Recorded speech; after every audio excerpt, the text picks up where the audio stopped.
there couldn't be a better community to do the kind of research that I think makes a difference in the lives of children. And it's also an honor to be here with all of you representing the county, because I think you're in the business of promoting resilience, and I'll come back to that. The science that Megan presented is both scary and exciting. It's scary because we're beginning to delineate in such incredible detail at multiple levels, from molecules all the way up to behavior and social life, what goes wrong in brain development or a person's life when they have experienced too much adversity without enough support.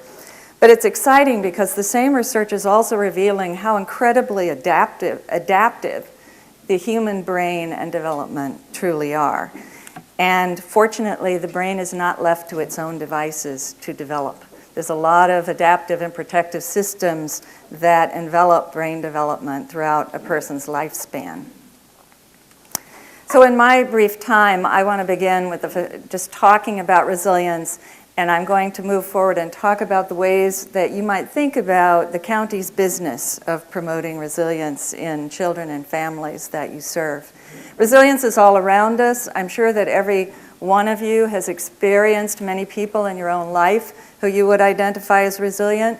This is one of my favorite resilient people, Joe White, who grew up on the west bank of the Mississippi here in the Twin Cities in the old Pillsbury neighborhood, and had at that time to contend with the burdens of poverty and racism.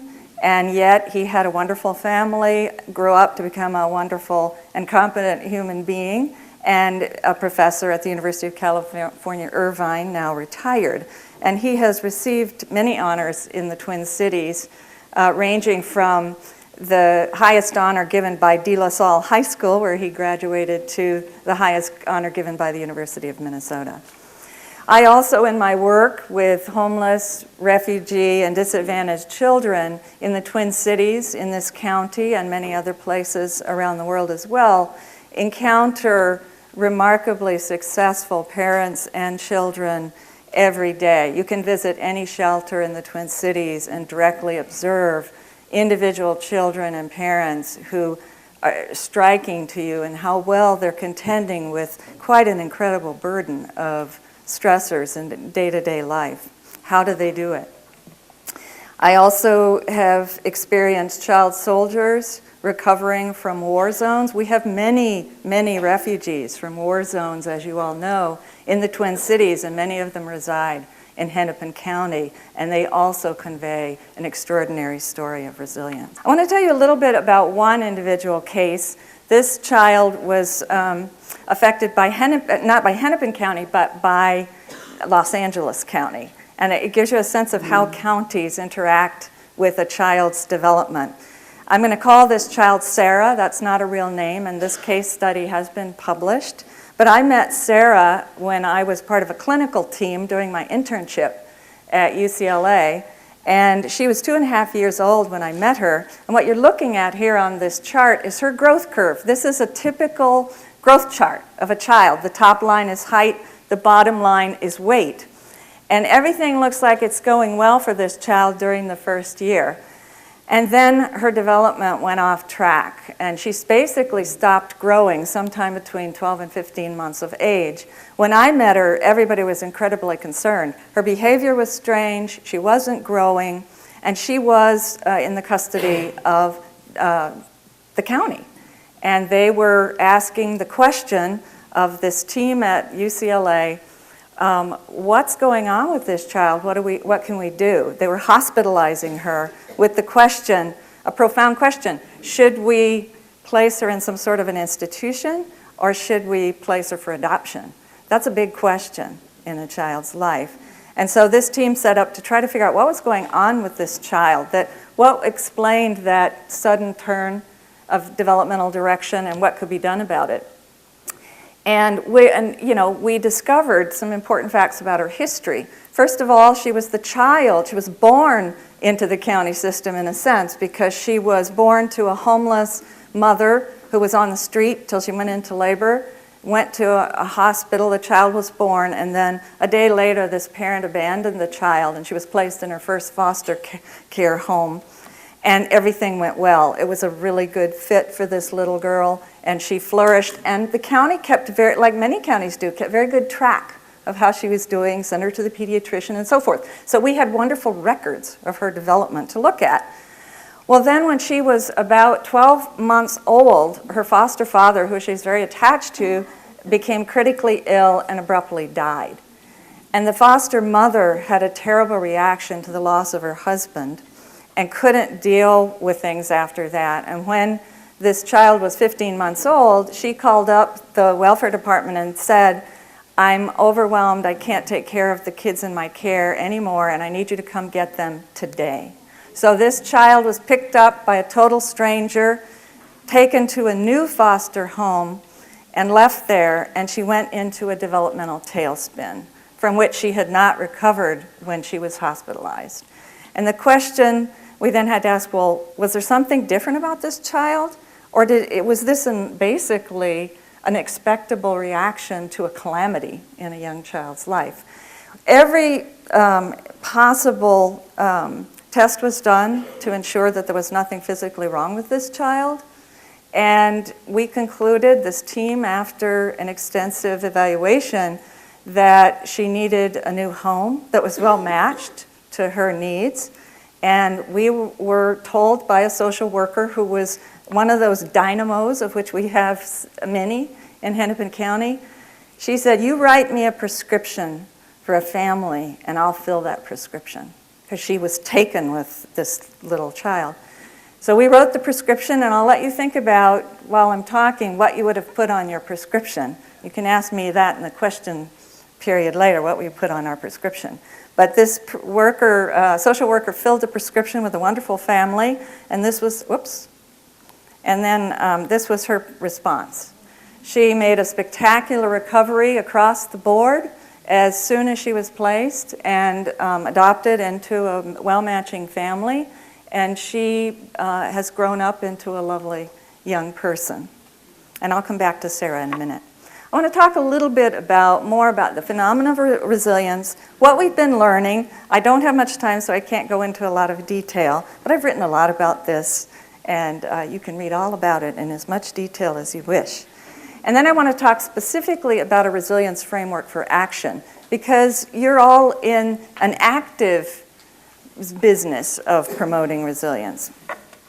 When I define resilience now, this is kind of a modern definition, I define it as the capacity of a system, any kind of a system. I'm often thinking about an individual child, but you might be thinking about a family system, and some of you might even be thinking about the Hennepin County system as a whole. But the capacity of a system to withstand or recover from significant disturbances of the kind that Megan talked about, toxic stress, overwhelming adversity, that could threaten adaptive function or development or the life of this system. But again, we can talk about many kinds of systems, from the level of a molecule up to the level of global climate change. Resilience is about how systems withstand and recover from serious threats. And all of us are hoping that our planet will be resilient in the face of the disturbances of climate change. And I think we're still trying to recover as a nation from the disturbances of the economic crisis that began around 2007. Certainly that has percolated through many of the county systems that I've observed. There are two essential ingredients when you think about resilience. One is the presence of risk of some kind. There has to be some kind of adversity or risk that's present, and there also has to be observable evidence of good functioning, recovery, good adaptation, positive development. When both those are present, we talk about resilience. And I want to come back to a cumulative risk chart. This is very similar to the one that Megan showed you earlier. And people who study resilience quickly figured out, as all of you have, I'm sure, who work with families and children in the county, risk factors often pile up in people's lives. This is actual data on risk factors in the lives of children from the People Serving People shelter a number of years ago. And we did a study and counted up very common risk factors that you can see listed there, like a mother doesn't have a high school education, it's a single parent household, the child has a history of foster care, maltreatment, and so forth. These are typical risk factors, and you see a lot of this kind of risk in the families that stay in shelters in the county.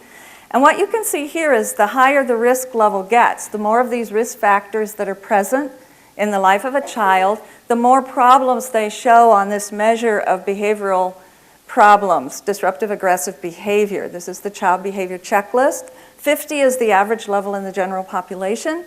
And so as you're getting up there at 4, 5, and 6 risk factors, you're up in the clinical range where you really would be worried about how these kids are doing. They would be referred for some sort of intervention or treatment. However, the other thing you can observe when you look at families and children is that, as Megan was saying, that's the average level of problems. But those white dots that I've put on the chart represent individual children who are doing just fine. They have 4 or 5. They're in that group of people who have 4 or 5 or 6 risk factors, but they're doing surprisingly well. And my curiosity as someone who's interested in resilience is, how are they doing it? What makes a difference? And as in the county, when I look at that kind of data, I want to know, well, what's going well? How is it working so well for that child? And what could we learn if we understood that sort of resilience about how to help more children where it isn't naturally occurring? Some of the children that do well in those high-risk categories have in fact had quite a bit of intervention along the way from various county systems, or their parents have, and it's worked very well. What works? Which kinds of interventions have been effective in helping children do well like that? Here's another risk curve from some of our recent work with the Minneapolis Public School administrative data. And what you're looking at here is longitudinal data, all the data from testing in the Minneapolis Public Schools. They used the same test from 3rd to 8th grade, and we compiled this longitudinally. And what you're looking at here is the achievement gap presented in test score data. This is a reading test. This black line is the national average on this test. The purple line at the top is the more advantaged kids in the school district who've never been identified as needing free or reduced fee lunch or homeless in this whole time, and they're doing great, way above average.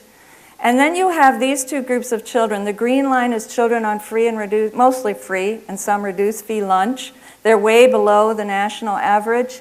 And even lower still are children who have been identified as homeless or highly mobile at any point during this time. This is the achievement gap laid out over time, and you'll notice that it doesn't improve over time either.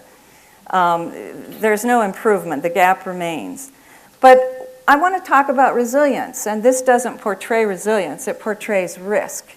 And so how do I get to resilience from here? I show you that bottom group of people as individuals, their individual achievement, which is right here. And this yellow line is their average again. This is the national average. But what you're looking at is incredible variation. Some of the children do very, very poorly all the way along, and they pull the average down. But there are other children that have been identified as homeless, highly mobile, and indeed other children that are living in poverty and qualified for free lunch that are doing very, very well across the board academically. In fact, it's close to 45% of children in the category homeless, highly mobile, which is a large category. 14% of the kids in the Minneapolis public schools over time fall into that category.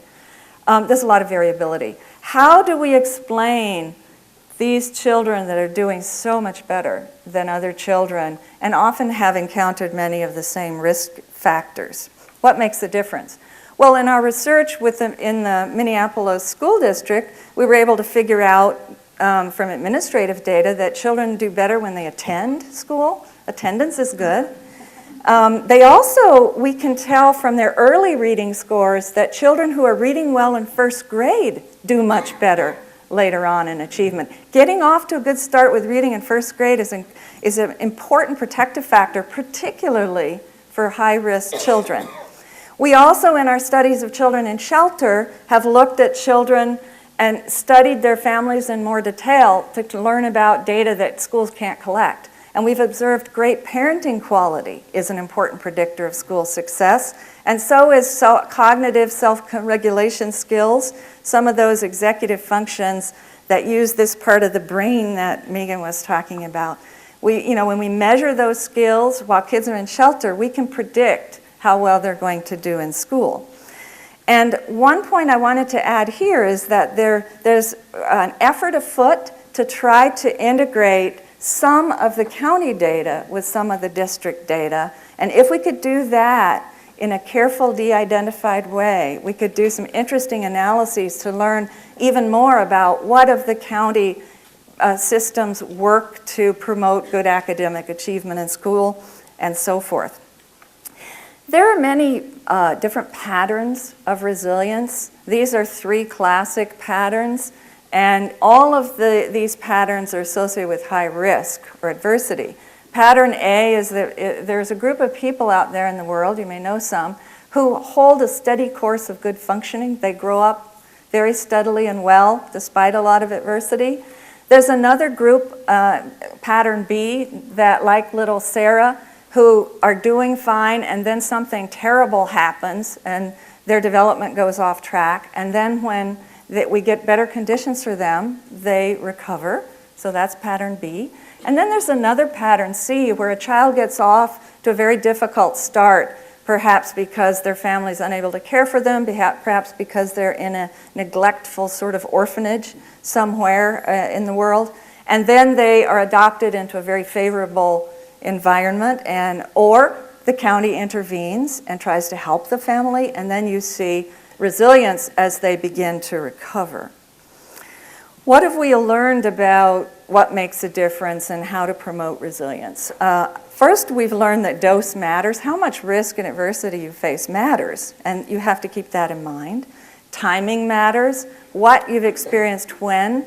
Little Sarah was hit at a very difficult time with the loss of her caregivers. The way things pile up also matters.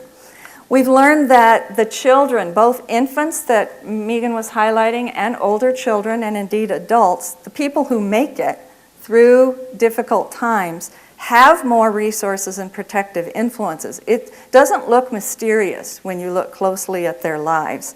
And we've also learned that resilience doesn't require something rare or special. I call this the short list. This is really summarizing the resilience literature. If you kind of pull out the punchline from all the world literature from very different kinds of adversities, these are the protective factors that appear to make the biggest difference over and over again in many different kinds of situations and studies. And it won't surprise you to see what is at the top of the list. For children, having positive relationships with caregivers and other positive adults is at the top of the list. But having a brain in good working order that's learning and capable, and as children get older, having hope and being motivated, there's a lot of protective factors out there we could talk about. And let me just move on and pose the question a little differently. What does this short list mean for us as we think about resilience? I think it means that a lot of the resilience we see in children the world over is related to some pretty basic protective systems. And these are ones that you are familiar with that make a difference in the lives of children. And those adaptive capabilities aren't just in the child. Certainly they're not just in an infant who's left on their own. The capacity for resilience is spread out through different systems. It's especially in the parent and the family, but it's also in the many other systems that families are connected to. Their friends, their neighbors, their churches, their cultural groups, and in some cases, for the families you serve, the county systems that they're connected to. And this is just a picture of that kind of interconnectedness.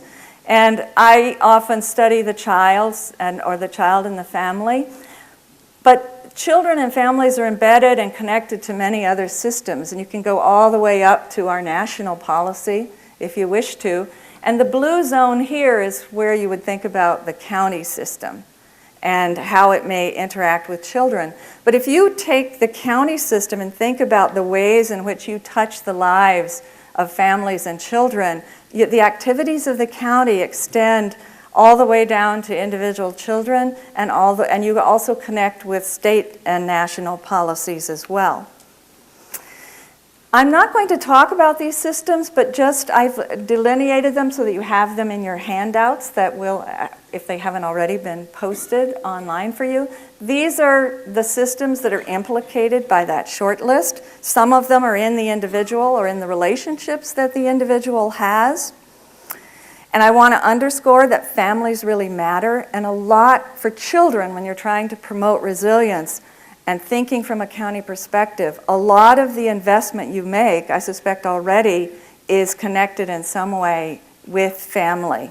Families have multiple roles in promoting resilience. And as many a welfare system has discovered across the world, it is very difficult to duplicate or replace all of the functions of an effective family. It's one of the dilemmas that you have in county systems. How do you support and improve the quality of family functioning in the ways that promote resilience in children?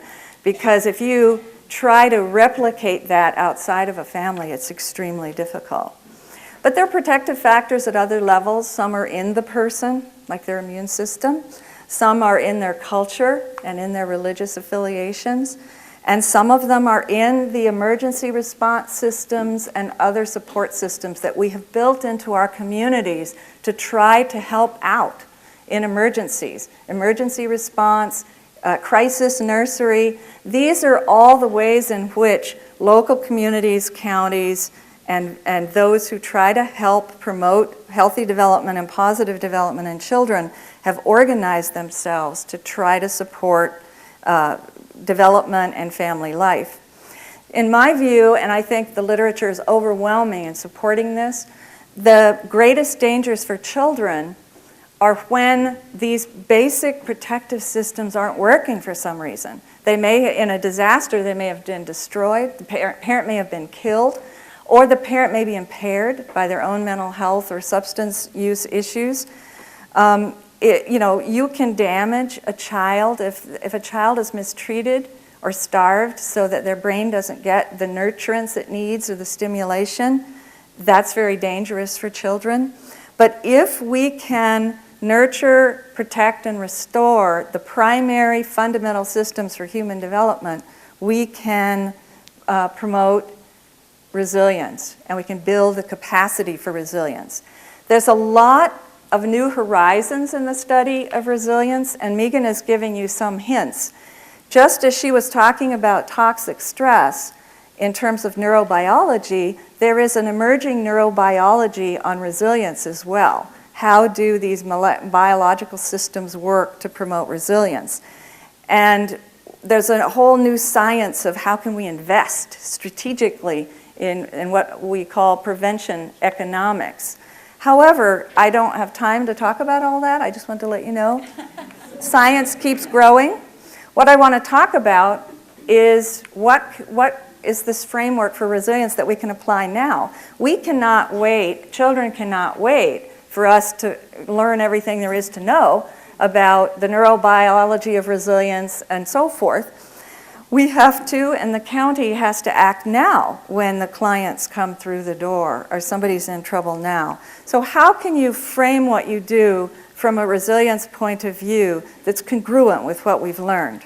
We certainly, the evidence looks like we can cultivate resilience, and that we can promote positive development as a strategy for avoiding problems, and we can facilitate resilience if we're strategic about what we do. And this is a resilience framework for action, and I'm just going to touch on each of these a little bit. and then see what questions you have. We can frame positive goals, and I can't overstate this. It is extremely important for systems, organizations, as well as families, teachers, and everybody else to think about your goals in terms of positive outcomes, positive development. What are you trying to achieve from a positive point of view? And I'll give you a few examples of that. You have to have positive models of what you're doing. That doesn't mean you ignore risk, but it does mean that you include protective factors and good outcomes. We need to measure the good as well as the bad in everything we do. And we need to use a few strategies, different strategies that have been implicated in this research. I won't say too much about framing positive objectives, except to say that most of what you do or I do when we're intervening in people's lives or when we're raising our own children to try to promote positive outcomes, if we have positive goals in mind, we align our resources and ingenuity in that direction. And most parents I know, whether they're living in a shelter or next door to me, they are motivated for the positive development and school success of their children. They are much less motivated when you tell people, we're going to try to reduce the risk of your child becoming a delinquent, pregnant 13-year-old. That's just not motivating.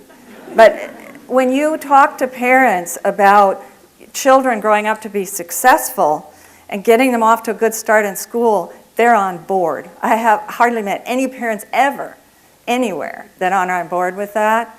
And it's much more appealing. We have phenomenal participation from parents in shelters because they're really motivated for their children to succeed in school and in life.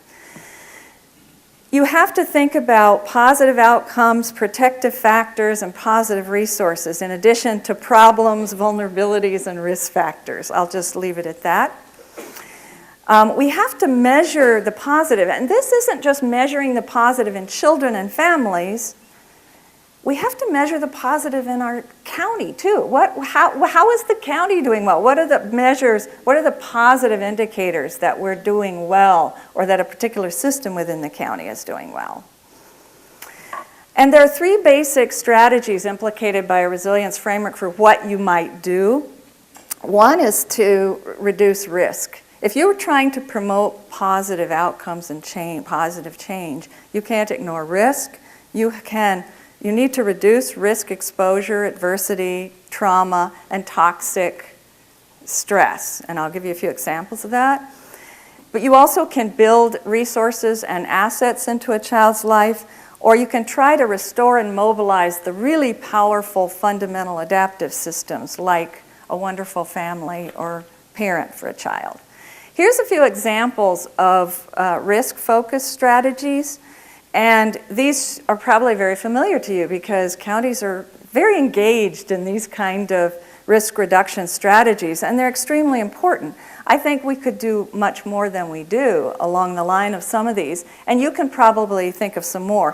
One of the most cost-effective achievements in industrialized countries with health systems is preventing low birth weight and premature birth. This is a great investment. It's very expensive to take care of a baby that's born 3 months early. The United States is surprisingly lagging behind other countries, and I don't know county to county, but we could do better in preventing problems at birth. We also need to reduce the stress of pregnant women. This is coming straight out of the toxic stress literature. There's fabulous evidence indicating that stress, particularly trauma exposure during pregnancy, has long-term effects on the developing child, even going on to the next generation. And there's fascinating data on that coming out of 9/11 and other disaster types of literature. We also need to screen and treat depression in mothers. That already came up today.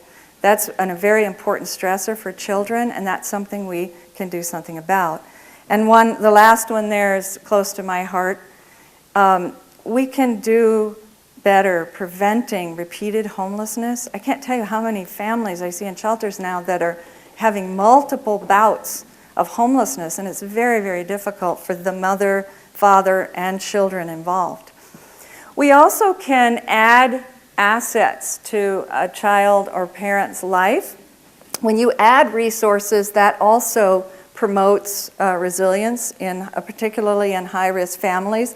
And again, I've thrown up a number of examples that I think the county is often involved in.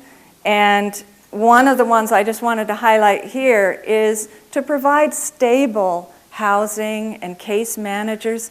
One of the things that's very striking among high-risk families is how much disruption there is in their lives and how much change and chaos. This is especially true when you see families coming into shelter systems.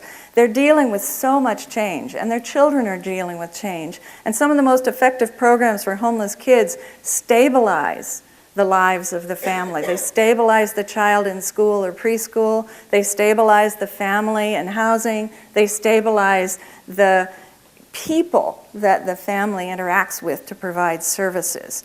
I would also place on this asset focus list the scholarships, whether it's for preschoolers or for the University of Minnesota. That's putting positives into the lives of children. But then there's a list of these sort of fundamental adaptive systems and what we could do about that.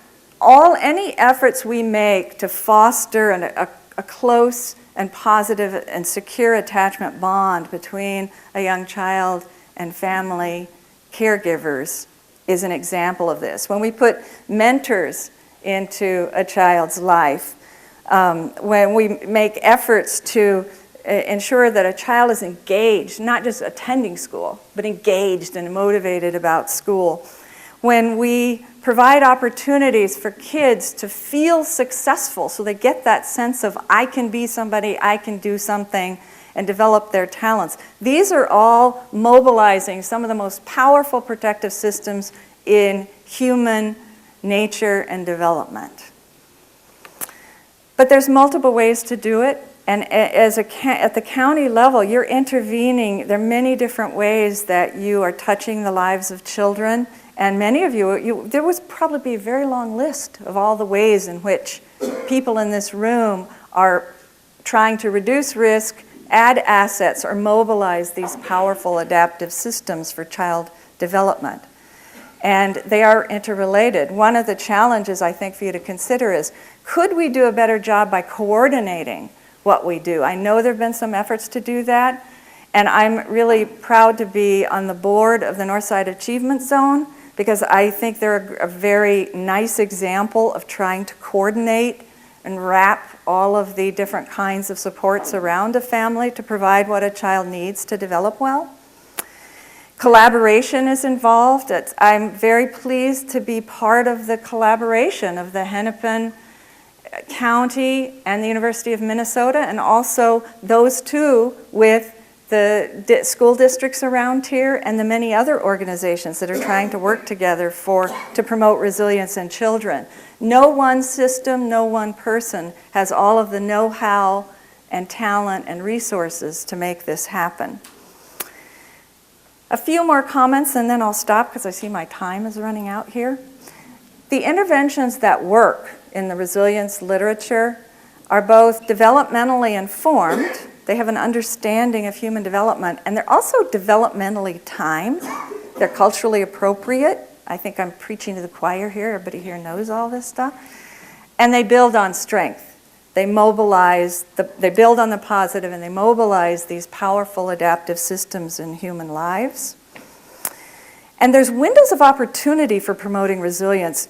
Megan gave us some hints in her talk about this. Certainly there's some prenatal windows of opportunities for investment in long-term resilience. We want that little brain to get off to a low-stress, productive start. But there are other windows, and one example is in the preschool years. We're focusing our research to develop better executive function skills on preschool because that is a window of opportunity for changing executive function skills. The brain is extremely responsive to intervention in that window. That's why we have preschools when we do. And we can promote executive function skills during that window. And we're working hard, and you can ask me more about this if you would like to work carefully with shelter providers, school districts, and expert teachers to build a new curriculum, parent education materials, and coaching for children that will help them develop these important executive function skills before they get to kindergarten. And that's what you need to succeed. And when I see too many children enter kindergarten without these essential cognitive skills that they need to flourish and learn in those very early years. Here's one of the little graduates from our program who gave permission for her picture, her and her mom. Resilience doesn't require anything rare or special. I'll leave you with that message. This is my favorite message called Ordinary Magic. What we need to do doesn't require anything unusual. We're talking about building resources and adaptive systems that are very fundamental. But if we don't make sure that these basic systems are in place for children and their families, then development is profoundly threatened. So that gives us our list of priorities. No child is invulnerable. The resilience of children depends on the adults around them in systems and in individual families, and it depends on those adults before the child is even born. But there are many roads to resilience, and I'll stop there. Thank you.